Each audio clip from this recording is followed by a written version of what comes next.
after lunch, after a poem, and after Matt Pruitt. Never a good place to be, but let's see how I do. Great. So I want to talk to you about New Public's work in creating conditions for plurality through what we are calling healthy digital public spaces. I co-lead New Public with Eli Pariser, who many of you know, as well as Talia Stroud, who helped do some of our foundational research.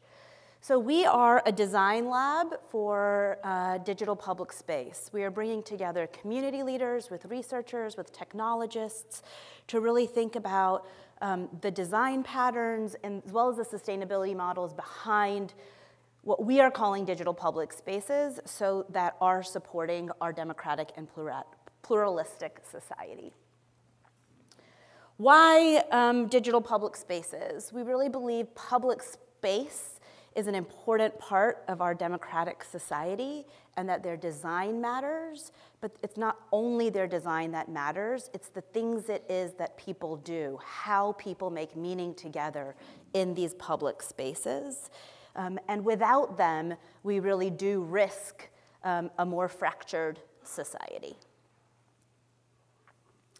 And today, we are experiencing our public life happening in places it is that we're never going to serve our collective goals around plurality, cohesion, or a strong democratic culture. With a few people controlling these spaces, it's impossible to understand how they can serve the needs of everybody. And with an advertising model driving them, the incentive structures, as we've learned over the last few decades, mean that the most engaging content is the content that's getting incentivized. And currently, as we see it melt down, we believe there's a really big opportunity for us to be building the social networks, maybe not even the social media, that we need for a pluralistic society. So we believe that we should not have one attempt to make one global town square, but instead be comfortable and try to inspire many small spaces to exist digitally. We believe that we need to be investing in a public graph that's driven by open protocols and that's not controlled centrally and incentivized through advertising companies. And we're learning a lot about email. I mean, we use the analogy of email where many different clients can kind of be speaking to that protocol in different ways. And then finally, we think there's a lot it is that we can learn from what's gone wrong to find the design patterns that support pluralism, diversity, and community. And so this is the roadmap it is that we see ahead of us. We're not doing all of this work, but we believe all of this work needs to happen.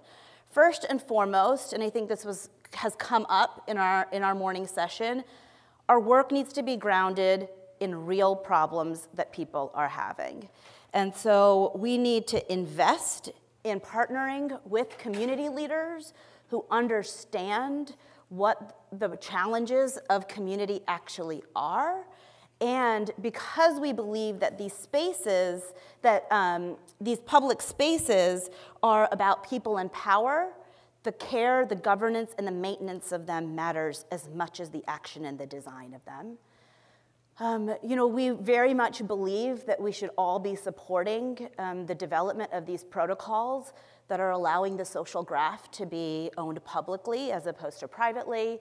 We believe there's a lot of innovation that needs to be done for business models. And then finally, none of this is going to matter if people aren't actually using it. I'm getting a 1-minute mark.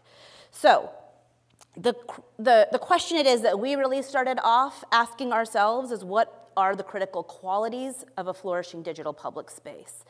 This is the research that we did, over 20 countries, 20,000 people, and we came up with this framework that a space should be welcoming. It should, for everybody.